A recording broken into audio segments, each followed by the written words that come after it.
ನಮಸ್ಕಾರ ಸ್ನೇಹಿತರೆ, ಪ್ರವೀಣ್ಸ್ ಕಿಚನ್ಗೆ ಸ್ವಾಗತ. ಇವತ್ತು ಕರಾವಳಿ ಸ್ಟೈಲ್ ಬಂಗಡೆ ಮೀನಿನ ರವಾ ಫ್ರೈ ಮಾಡೋದು ಹೇಗೆ ಅಂತ ನೋಡೋಣ. ಮೊದಲಿಗೆ 2 ಸ್ಪೂನು ಖಾರದ ಪುಡಿ,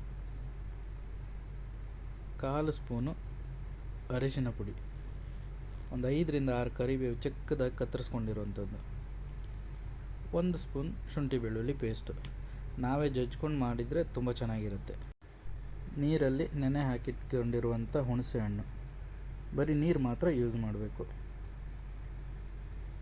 ಇವನ್ನೆಲ್ಲ ಚೆನ್ನಾಗಿ ಮಿಕ್ಸ್ ಮಾಡ್ಕೊಳ್ಳೋಣ. ಫಸ್ಟಿಗೆ ಸ್ವಲ್ಪ ಮಿಕ್ಸ್ ಆದ ನಂತರ ರುಚಿಗೆ ಬೇಕಾದಷ್ಟು ಉಪ್ಪನ್ನು ಹಾಕ್ಕೊಳ್ಳೋಣ.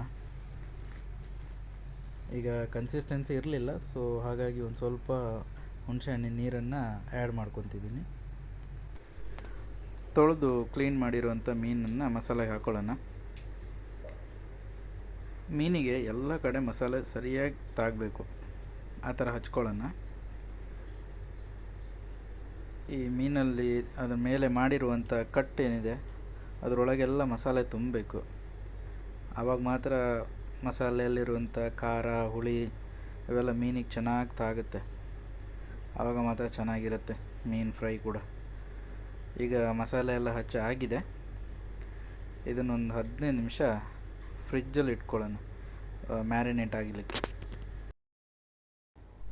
ಇವಾಗ 15 ನಿಮಿಷ ಆಗಿದೆ. ಮೀನಿಗೆ ಎರಡೂ ಕಡೆ ರವಾನ ಕೋಟ್ ಮಾಡಬೇಕು ಚೆನ್ನಾಗಿ. ರವೆ ಇಲ್ದಿದ್ರೂ ಪರವಾಗಿಲ್ಲ, ಹಾಗೆ ಕೂಡ ಫ್ರೈ ಮಾಡ್ಕೋಬೋದು. ಬಟ್ ರವೆ ಜೊತೆ ಮಾಡಿದರೆ ತುಂಬ ಚೆನ್ನಾಗಿರುತ್ತೆ, ಕ್ರಿಸ್ಪಿಯಾಗಿ ಬರುತ್ತೆ. ಮತ್ತು ರವಾದ ಕೋಟಿಂಗ್ ಏನಿದೆ ಅದು ತುಂಬ ದಪ್ಪವಾಗಿ ಇರಬಾರ್ದು. ಈಗ ಕೋಟಿಂಗ್ ಚೆನ್ನಾಗಿ ಮಾಡ್ಕೊಂಡಿದ್ದೀನಿ. ಈಗ ಒಲೆ ಮೇಲೆ ಒಂದು ತವಕ್ಕೆ ಸ್ವಲ್ಪ ಎಣ್ಣೆ ಹಾಕಿ ತವ ಬಿಸಿ ಆಗ್ಲಿಕ್ಕೆ ಬಿಡಬೇಕು.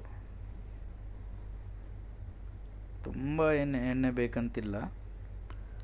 ಇದೀಗ ತವಾ ಫ್ರೈ ಮಾಡ್ತಾ ಇರೋದು, ಹಾಗಾಗಿ ಸ್ವಲ್ಪವೇ ಎಣ್ಣೆ ಹಾಕ್ಕೊಂಡ್ರೆ ಸಾಕಾಗುತ್ತೆ. ಎಣ್ಣೆ ಕಾದಿದೆಯಾ ಅಂತ ಟೆಸ್ಟ್ ಮಾಡ್ಕೊತಿದ್ದೀನಿ. ಕಾದಿದೆ. ಈಗ ಮೀನನ್ನು ತವಾ ಮೇಲೆ ಹಾಕೋಣ. ನಿಧಾನವಾಗಿ ಹಾಕಬೇಕು, ಯಾಕಂದರೆ ಕೋಟಿಂಗ್ ಬಿಟ್ಕೋಬಾರ್ದು. ಸ್ವಲ್ಪ ಮೀನು ಎಣ್ಣೆಲಿ ಕಾದ ನಂತರ ಮೇಲೆ ಚೂರು ಎಣ್ಣೆನ ಹಾಕಬೇಕು. ಎಣ್ಣೆ ಹಾಕಿಬಿಟ್ಟು ಇನ್ನೊಂದು ಸೈಡಿಗೆ ಮುಚ್ಚಾಕೊಳ್ಳಿ. ಇನ್ನೊಂದು ಸೈಡು ಕೂಡ ಬೇಯಲಿ. ಈ ಟೈಮಲ್ಲಿ ಒಂದು ಸ್ವಲ್ಪ ಕರಿಬೇವಿನ ಸೊಪ್ಪನ್ನು ಹಾಕಿದರೆ ಕರಿಬೇವು ಫ್ರೈ ಮಾಡ್ತಾ ಇರುವಂಥ ಎಣ್ಣೆಯಲ್ಲಿ ಸ್ವಲ್ಪ ಫ್ರೈ ಆಗಲಿ. ಯಾಕಂದರೆ ಎಣ್ಣೆಗೂ ಕೂಡ ಕರಿಬೇವಿನ ಘಮ ಹೋದರೆ ಅದೇ ಕೂಡ ಮೀನಲ್ಲೂ ಕೂಡ ಆ ಕರಿಬೇವಿನ ಘಮ ಸಿಗುತ್ತೆ, ತಿನ್ನುವಾಗ ಚೆನ್ನಾಗಿರುತ್ತೆ. ಈಗ ಬಿಸಿ ಬಿಸಿಯಾದ ಬಂಗಡೆ ಮೀನಿನ ರವಾ ಫ್ರೈ ರೆಡಿ ಇದೆ. ಬಂಗಡೆ ಮೀನಿನ ಫ್ರೈ ಜೊತೆ ಕೊಚ್ಚಕ್ಕಿ ಅನ್ನ, ಬೈಗೆ ಮೀನಿನ ಸಾರಿದ್ದರೆ ಸೂಪರಾಗಿರುತ್ತೆ. ನಮಸ್ಕಾರ, ಮತ್ತೆ ಸಿಗೋಣ.